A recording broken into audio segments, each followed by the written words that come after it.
What's the resolute desk? We don't want to send it out. We don't need cameras. That sounds like a pretty bad crash. A broken desk.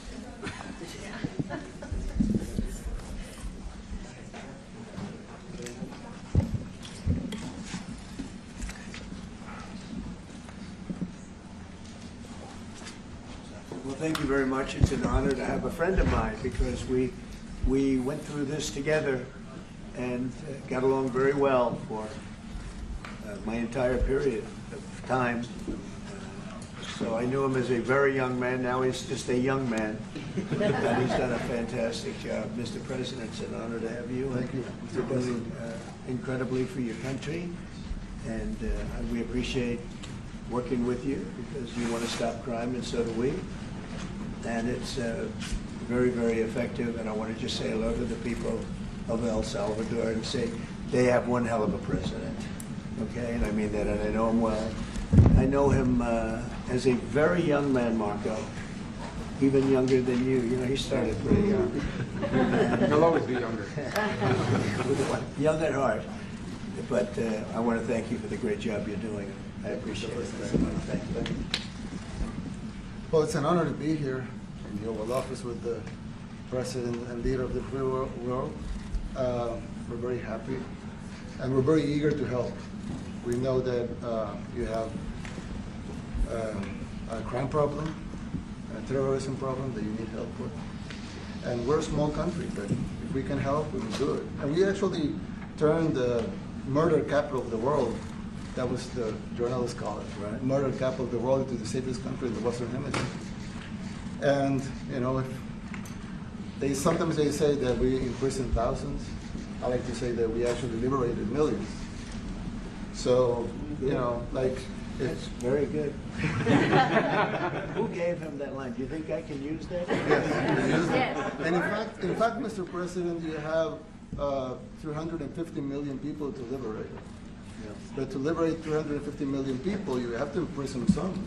You know, that's the way it works, right? You cannot just, you know, free the criminals and think crime's going to go down magically. You have to imprison them so you can liberate 350 million Americans that are asking for the end of crime and the end of terrorism. And it can be done. I mean, you're doing it already. And I'm sure that people have seen the change in the streets. A long way to go because you're just initiating your second term. But it's clear that, you know, with the numbers at the border, you know, even in Democrat-run cities, they get a help from the work you're doing. So I'm really happy to be here, honored, and eager to help. Well, we had a terrible thing happen. We had an administration that allowed people to come in freely into our country from not only South America, but from all over the world, many from the Congo in Africa, Asia, all over the world, Europe, rough parts of Europe. And they came from prisons, and they came from mental institutions, and they came from gangs, and the gangs of Venezuela and other places.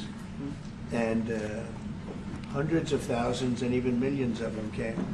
21 million people altogether, but many of the people that came, just a tremendous percentage of them were criminals, in some cases violent criminals. We had 11,088 known murderers. Half of them murdered more than one person. This was allowed by a man who, what he did to our country is just unbelievable. So we're straightening it out, we're getting him out. But what they did and what that party did to our country, open borders, anybody could come in. As soon as I heard that, I said, every prison's going to be emptied out into our country. That's what happened.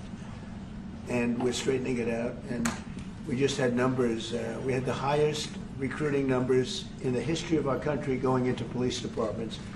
And a year ago, we had the lowest numbers. You couldn't hire a biggest police. change.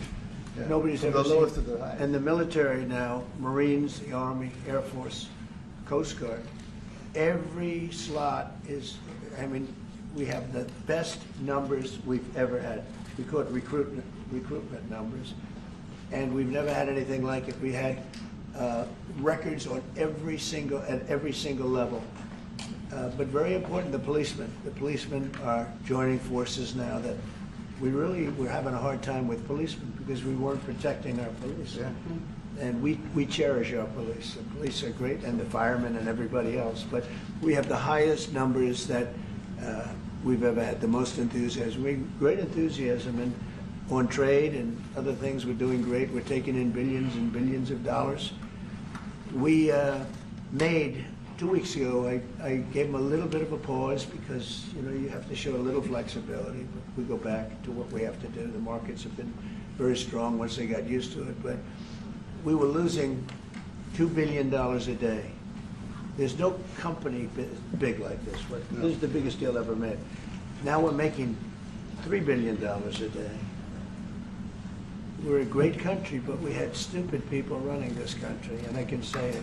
But what they've done to us at the border should never and can never be forgotten.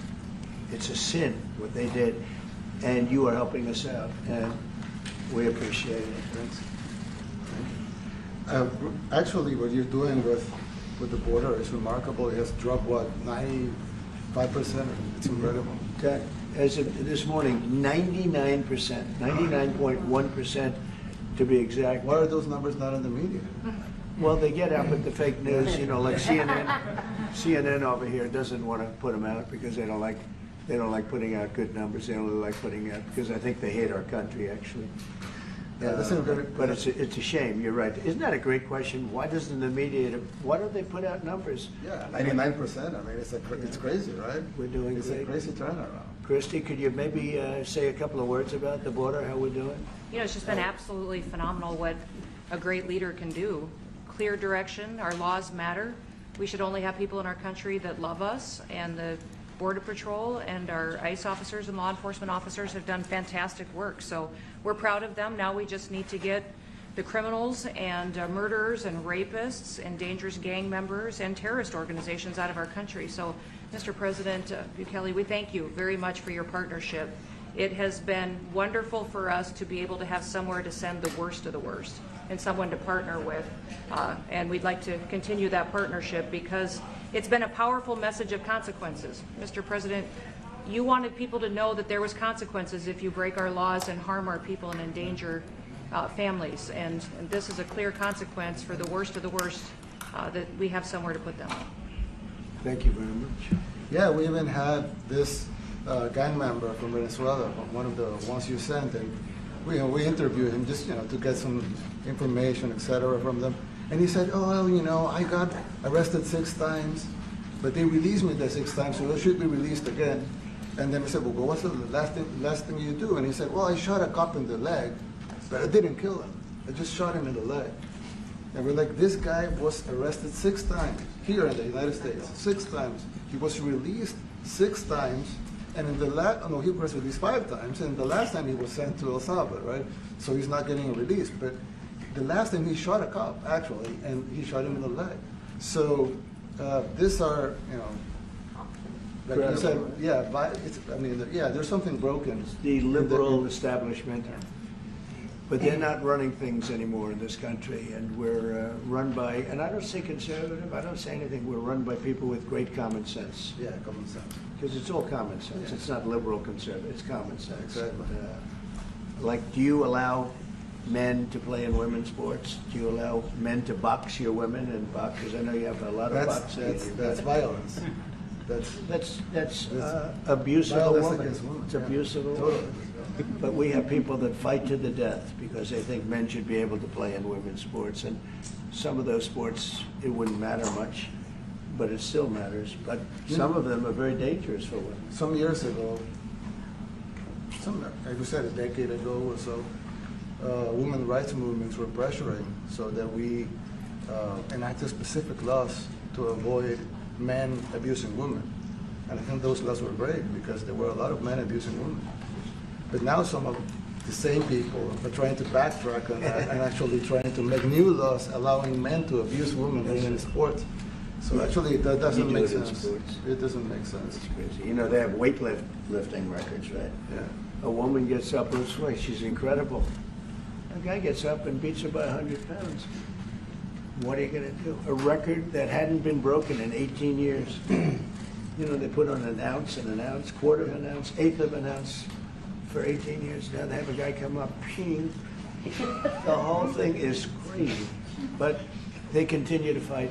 And I don't like talking about it because I want to save it for just before the next election. I said, my people, don't even talk about it because they'll change.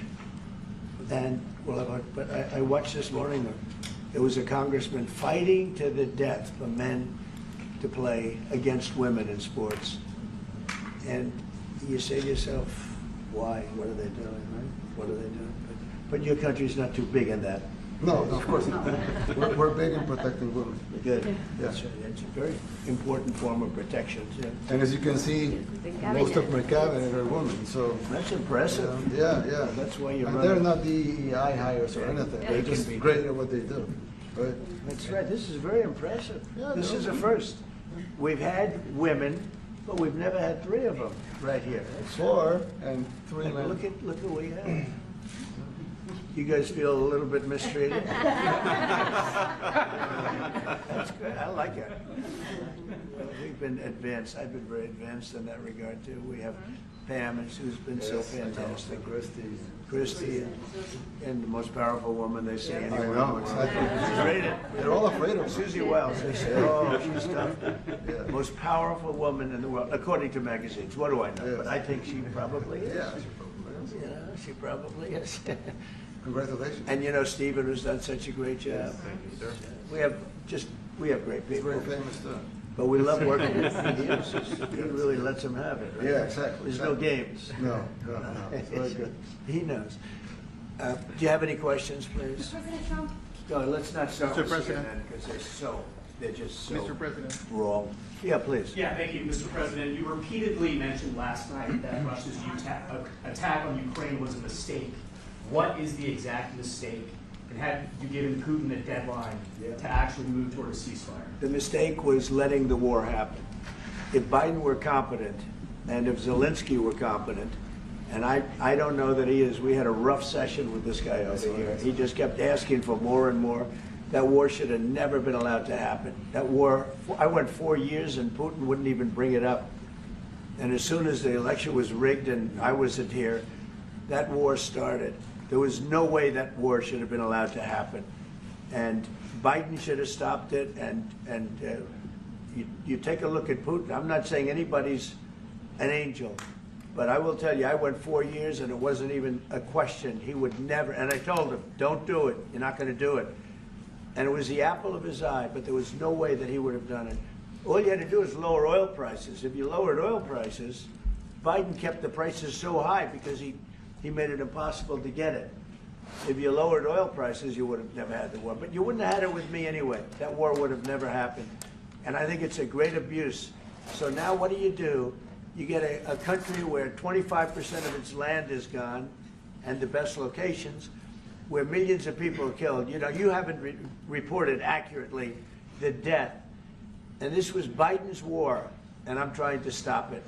And I think we're going to do a good job. I hope we're going to do it. They lose 2,500 young people a week, think on average. Now they're Russians and they're Ukrainians, but it's 2,000. We don't care. It's like whatever it is. They're not from your country. They're not from mine. But I want to stop it. 2,500. It's a killing field. It's like the Civil War. You take a look. I look at the satellite pictures. This should not be happening in our time. Of course, our time can be pretty violent, as we know. But that's a war that should have never been allowed to start. And Biden could have stopped it, and Zelensky could have stopped it, and Putin should have never started it. Everybody's to blame. Have you spoken to President Zelensky, sir, about his offer to purchase more Patriot missile batteries? Oh, I don't know. He's always looking to purchase missiles, you know. He's against, listen, when you start a war, you got to know that you can win the war, right? You don't start a war against somebody that's 20 times your size and then hope that people give you some missiles. If we didn't give them what we gave, remember, I gave them javelins. That's how they won their first big battle with the tanks that got stuck in the mud, and they took them out with javelins. They have an expression that Obama at the time. Obama gave them sheets and Trump gave them javelins. But just something that should have never happened. It's a really shame. The towns are destroyed. Towns and cities are, largely destroyed. They have the spires, the beautiful spires that go up. They say they were the most beautiful in the world in Ukraine for whatever reason, but the most beautiful in the world, they're mostly laying on their side, shattered and broken. And most importantly, you have millions of people dead. Millions of people dead because of 3 people. I would say 3 people. Let's say Putin, number 1, but let's say Biden, who had no idea what the hell he was doing, number 2, and Zelensky. And all I can do is try and stop it. That's all I want to do. I want to stop the killing. And I think we're doing well in that regard. I think you'll have some very good proposals very soon. Last question, sir. Have you attributed a motive through the FBI investigation behind the attack on Governor Josh Shapiro over the weekend? No, I haven't, but the attacker was not a fan of Trump, I understand, just from what I read and from what I've been told. The attacker basically wasn't a fan of anybody. It's probably just a whack job. And certainly a thing like that cannot be allowed to happen. So good relation with President Bukele, the best guarantee that this time you won't terminate the temporary I have protected a status great relationship with this man. I have the best relationship with him. We've known each other. I've known him since he was a very young man, as I said, very, very young, and I was impressed. I said, look, this guy is, in fact, you sort of look like a teenager. You look like a teenager. I said, what kind of a country is this? He grew up well in the last 5 years. Do you support the extension for nationals of El Salvador under I temporary support protected him. status? Do you plan to ask him? Do you plan to ask Let's hear the question from this very low-rated anchor at CB. Thank you, President Trump. Do you plan to ask President Bukele to help return the man who your administration says was mistakenly Which one is that? deported? The man who was mistakenly deported to El Salvador? Well, let me ask Pam, would you answer that question? Sure, President. First and foremost, he was illegally in our country. He had been illegally in our country. And in 2019, 2 courts, an immigration court and an appellate immigration court, ruled that he was a member of MS-13 and he was illegally in our country. Right now, it was additional paperwork had needed to be done. That's up to El Salvador if they want to return him. That's not up to us. The Supreme Court ruled, President, that if, as El Salvador wants to return him, this is international matters, foreign affairs, if they wanted to return him, we would facilitate it, meaning provide a plane. So will you return him, President And Bukele? you are doing a great job. Thank Thank you. you. Stephen Miller, wait a minute. Can you just also respond to that question? Because, it's asked by CNN, and they always ask it with a slant, because they're totally slanted, because they don't know what's happening. That's why nobody's watching them. But would you answer that question also, please? Yes, gladly. So, as Pam mentioned, there's an illegal alien from El Salvador. So, with respect to you, he's a citizen of El Salvador. So, it's very arrogant even for American media to suggest that we would even tell El Salvador how to handle their own citizens as a starting point. As 2 immigration courts found that he was a member of MS-13. When President Trump declared MS-13 to be a foreign terrorist organization, that meant that he was no longer eligible under federal law, which I'm sure you know, you're very familiar with the INA, that he was no longer eligible for any form of immigration relief in the United States. So we had a deportation order that was valid, which meant that under our law, he's not even allowed to be present in the United States and had to be returned because of the foreign terrorist designation. This issue was then, by a district court judge, completely inverted, and a district court judge tried to tell the administration that they had to kidnap a citizen of El Salvador and fly him back here. That issue was raised to the Supreme Court, and the Supreme Court said the district court order was unlawful, and its main components were reversed 9-0 unanimously, stating clearly that neither Secretary of State nor the President could be compelled by anybody to forcibly retrieve a citizen of El Salvador from El Salvador, who again is a member of MS-13, which, as I'm sure you understand, rapes little girls, murders women, murders children, is engaged in the most barbaric activities in the world, and I can promise you, if he was your neighbor, you would move right away. So you don't plan But to the ask for Supreme any Court's to get him asking back? to, And that- what was the ruling that your in the Supreme Court, Steve? Was it 9-0? Yes, it was a 9-0 In our favor. in our favor against the district court ruling, saying that no district court has the power to compel the foreign policy function of the United States. As Pam said, the ruling solely stated that if this individual, at El Salvador's sole discretion, was sent back to our country, that we could deport him a second time. Well, No version of this legally ends up with him ever living here because he is a citizen of El Salvador. That is the president of El Salvador. Your questions about it, per the court, can only be directed to him. I asked ¿Usted lo President liberaría, Bukele, Presidente what is Bukele? can President Bukele weigh in on this? Do you plan to return him? Well, I'm suppose you're not suggesting that I smuggle a terrorist into the United States, right? It's I mean, always how can I smuggle, how can I return him to the United States? Like, I smuggle him into the United States, or what do I do? Of course, I'm not gonna do it. It's like, I mean, the question is preposterous. How can I smuggle a terrorist into the United States? I don't have the power to return him to the United States. but you can release him inside El Salvador. Yeah, but I'm not releasing, I mean, we're not very fond of releasing terrorists into our country. I mean, we just turned the murder capital of the world into the safest country of the Western Hemisphere, and you want us to go back into releasing criminals so we can go back to being the murder capital of the world? No, that's not going to happen. Well, they'd love to have a criminal, Yeah, released into our I mean, there's a fascination. They would love it. Yeah. They're sick, these are sick people. Marco, do you have something to say about it? Yeah, I mean, Stephen outlined it. I don't understand what the confusion is. This individual is a citizen of El Salvador. He was illegally in the United States and was returned to his country. That's where you deport people, back to their country of origin, except for Venezuela that wasn't refusing to take people back, or places like that.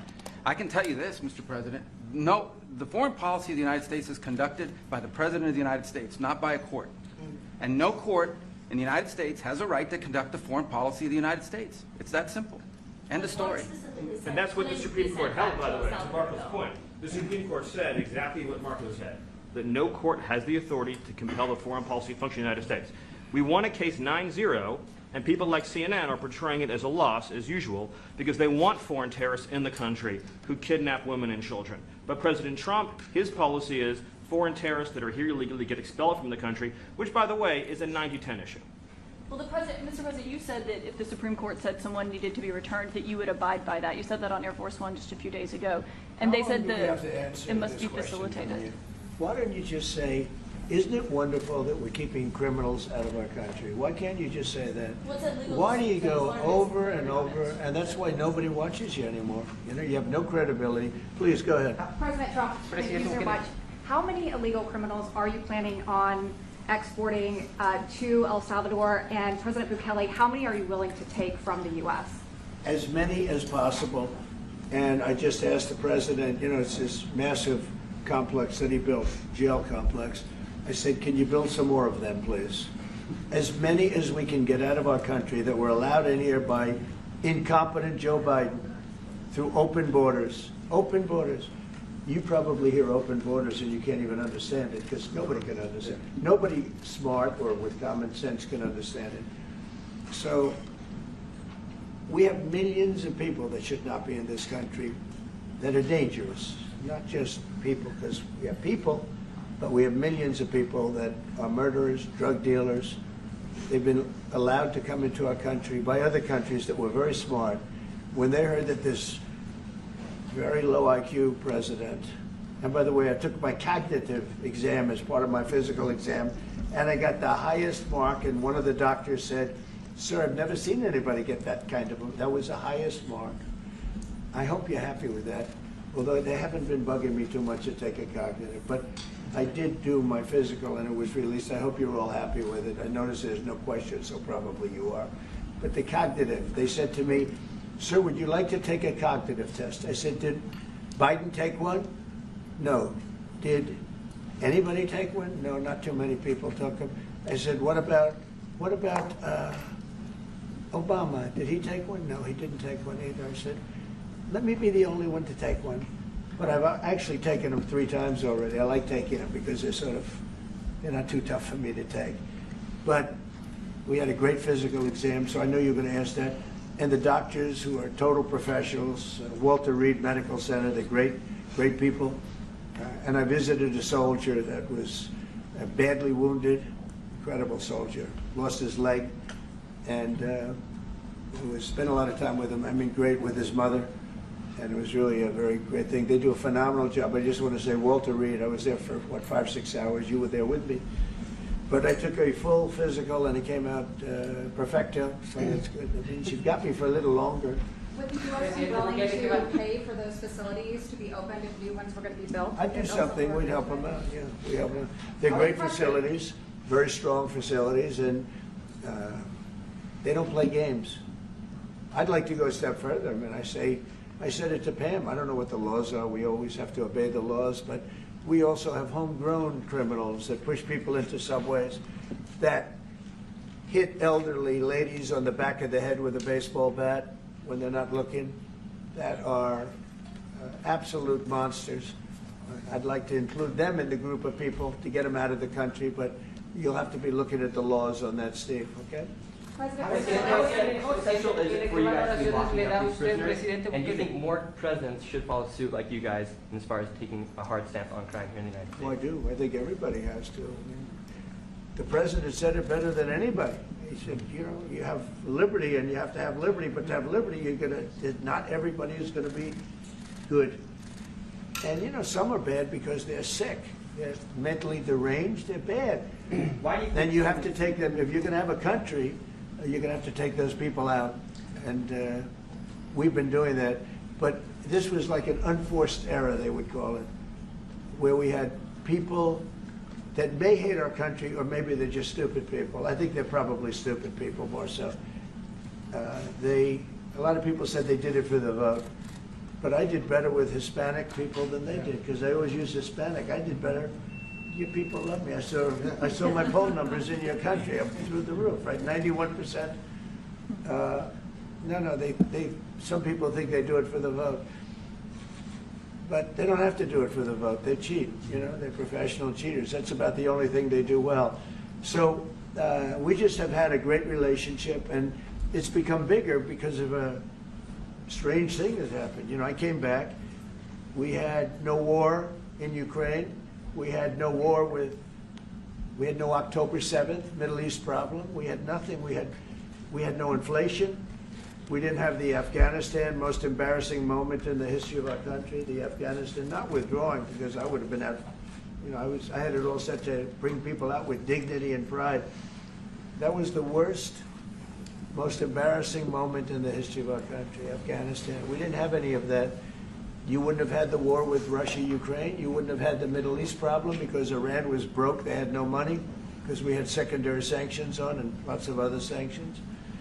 And now every single thing, got a problem with Iran, but I'll solve that problem. That's almost an easy one. We got to solve a war that should have never started, Ukraine and Russia, and we'll get that solved. And we have to solve problems, and we already solved inflation. You know, if you look at the numbers are incredible, actually. Stock market's up, and we're not letting other countries take advantage of this country like they have for the last 40 years. So thank you very much. You have a question, please? Yes, Mr. President, thank you so much. You scored another major investment win this morning when Nvidia pledged to build its AI supercomputer, the first time ever, right here in the United States. Thank you. That's a question I like. That's true. What is your reaction to this announcement, sir, and how will this positively benefit Americans across the entire country? Well, it's one of the biggest announcements you'll ever hear, because Nvidia, as you know, controls that almost the entire sector, which is one of the most important sectors in the world, between chips and semiconductors and everything else. And they're the biggest. And the other biggest we already have coming in and spending $300 billion, as you know. They announced 2 weeks ago. But NVIDIA is so highly respected.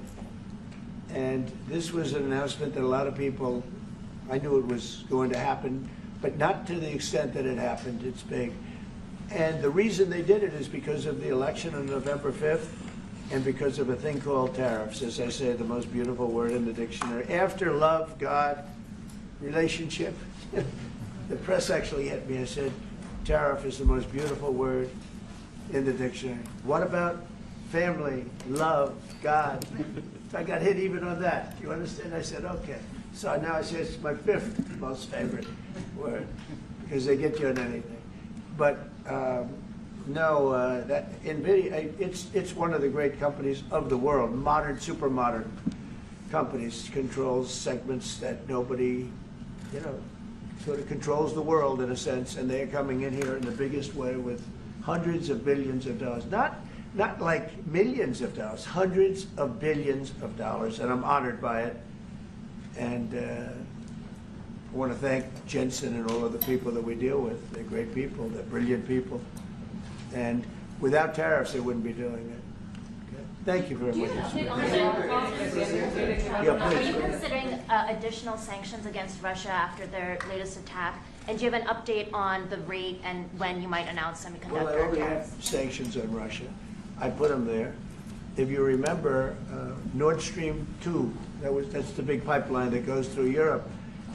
I stopped it. That's Russia's pipeline, the largest pipeline, I think, in the world. Goes to Germany. And I stopped it. And when Biden came in, he approved it. And then they say, oh, I'm friendly with Russia. No.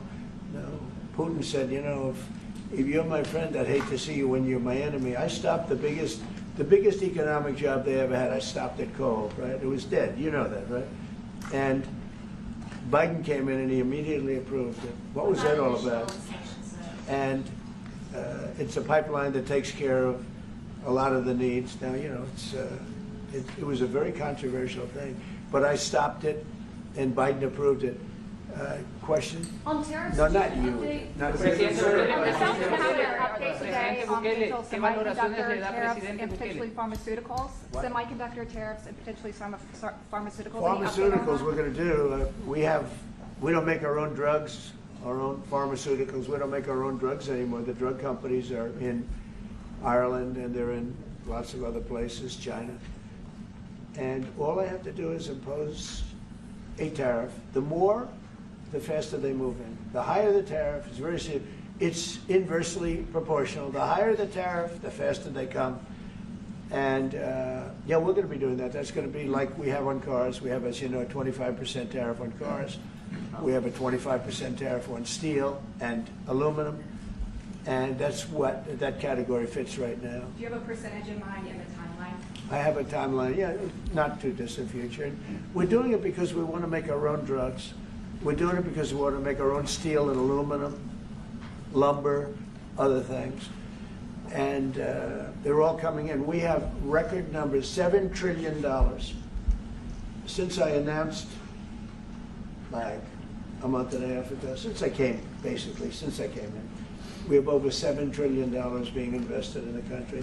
We didn't have $1 trillion. We didn't have $500 billion with some of these guys. They didn't know what the hell they were doing. So we have the largest investment that we've ever heard of, and we're only 2 months in. And that'll continue at levels that you've never seen before. It's what's going to happen.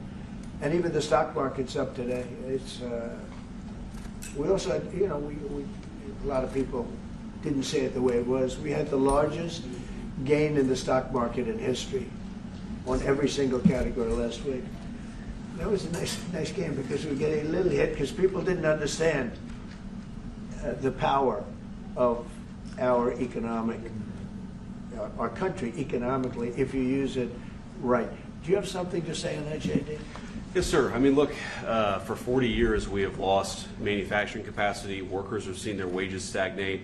And some of the most critical things that we need, from the pharmaceuticals, the drugs that we give to our children, the antibiotics that we give to our kids, to the weapons that we actually need to fight a war, if God forbid we had to fight a war, we don't make enough of that stuff. And so President Trump ran explicitly on changing that. Yes, as the president mentioned, it caused a little bit of disruption in the market, but I actually think over the long term, workers are going to benefit, stocks are going to go up, American businesses are going to benefit as we reinvest and reindustrialize our country. And the auto workers and the Teamsters and all of the unions, you know, not traditionally Republican, but I'm winning those unions by, we're up 40, 50 points on the Democrats. They're losing everything. They're losing everything because they just have policies that are not believable. They fight for policies that are 5% popular. and nobody knows who the 5% are. I mean, nobody can find the 5%. But if you go back to Ohio, and by the way, we have the great championship team from Ohio coming in today, right? Very big day. And that's going to be a little bit later. And that'll be, if you want to stick around, I'll introduce you to some nice people. You'll see some very large people, right? You'll see some people that even you have not seen people like this. These are big, these are 6'7", 380 pounds with no fat. Okay, that's pretty good, right? But the team, the national championship team, is being honored today at the White House, so that'll be exciting. If you're around, you want to stay around, I'll have you up there. You can tell them all about your prison, how you have to behave. Okay. Who else? On electronics. Yeah, you said yesterday that you're making a decision on Iran very quickly. What do you mean by that? Is that a decision to strike Iran? Solve their problem very quickly. Iran wants to deal with us, but they don't know how. They really don't know how. We had a meeting with them on Saturday. We have another meeting scheduled next Saturday. I said, that's a long time. You know, that's a long time. So I think they might be tapping us along. But Iran has to get rid of the concept of a nuclear weapon. They cannot have a nuclear weapon. He can't have a nuclear weapon. Nobody can have, we can't have anybody having nuclear weapons, you know? We can't have nuclear weapons. And I think they're tapping us along because we're so used to dealing with stupid people in this country. And I had Iran perfect. You had no attacks. You would have never had October 7th in Israel, the attack by Hamas, because Iran was broke. They were stone cold broke when I was president. And I don't want to do it. I want them to be a rich, great nation.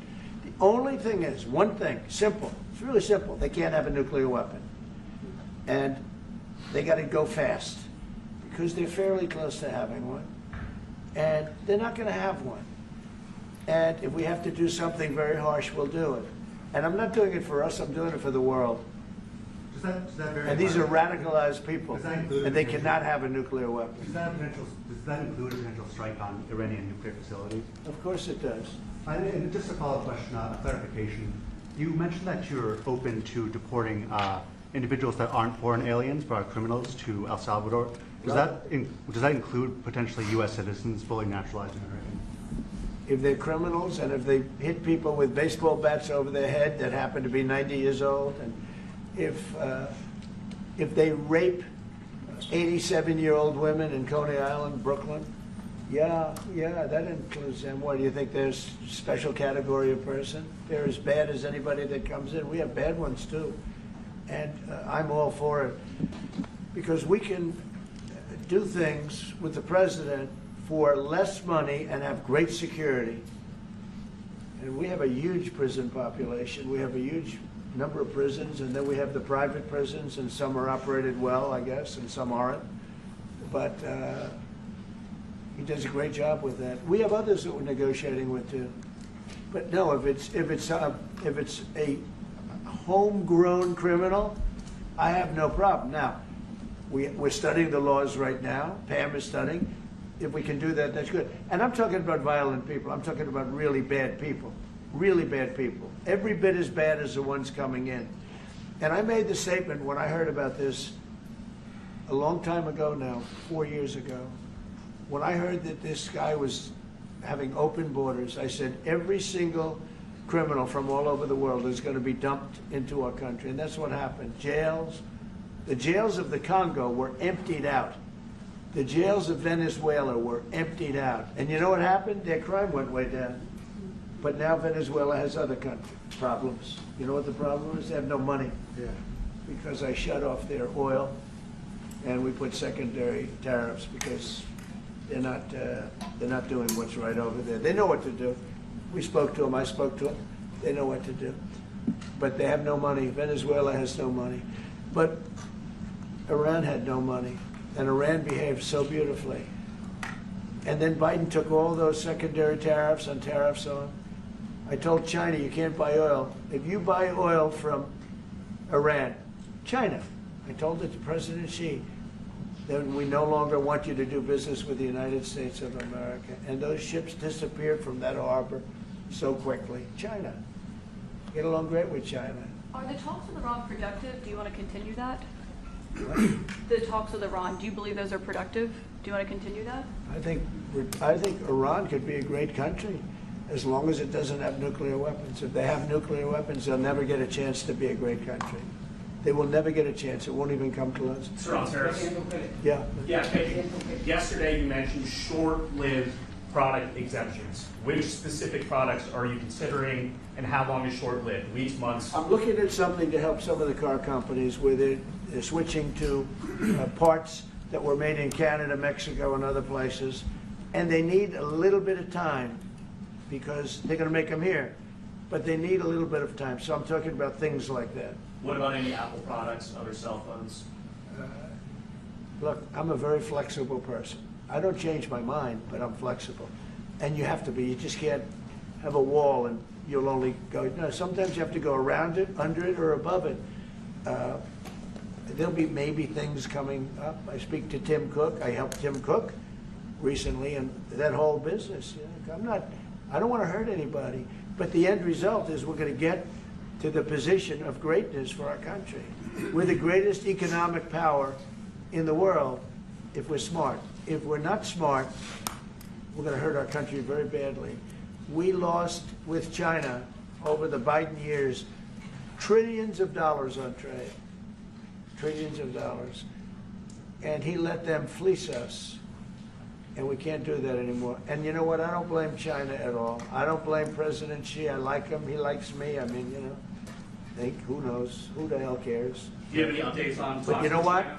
What? Do you have any updates for the talks with China? You know, let me just tell you this. I don't blame China. I don't blame Vietnam. I see their meeting today. Is that wonderful? That's a lovely meeting. They're meeting like trying to figure out how do we screw the United States of America. Don't forget, the European Union was formed to do just that. The European Union was formed to hurt the United States and on trade.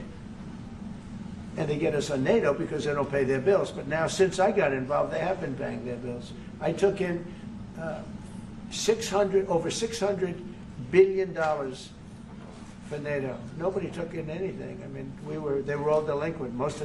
They had 8 nations out of 28 paid their bills. The rest of them were way delinquent. And I said, if you don't pay your bills, we're not going to protect you anymore. And the money poured in over 600. The Secretary General last week made that statement. He said, I've never seen anything like it. We couldn't get anybody to pay because the United States was footing the bill for NATO. Well, we got hurt there, and we got hurt on trade, likewise, European Union. And they've got to come to the table, and they're trying to. They're trying to. But the European Union has taken terrible advantage. They don't take our food products. They don't take our cars. We have millions of their cars, BMW, Volkswagen, Mercedes-Benz, many others. They come in by the millions. They don't take, there are no Chevrolets in Munich, I can tell you that. I said to Angela Merkel when she was there, as she was letting millions of people infiltrate Germany, which was not so good from, we would call them illegal immigrants, but she made them legal. But I said to her, and I get along with her very well, I said, how many Chevrolets do we have in Munich or Frankfurt? Why, none, Donald, none. I said, you're right. And yet we take in millions and millions of cars. No, those days are over. Okay, thank you very much, everybody. Thank you, guys. Thank you, guys. Thank you, guys. Mr. President, do you have any comment on the FTC's case against Meta and Mark Zuckerberg? Thank you, press. Thank you, Nayib. Thank you. Thank you, guys. Let's go. Thank you. Let's go.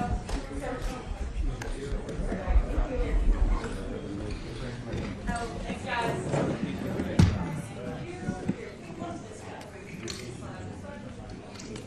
Thank you, thanks guys. Thank you, press.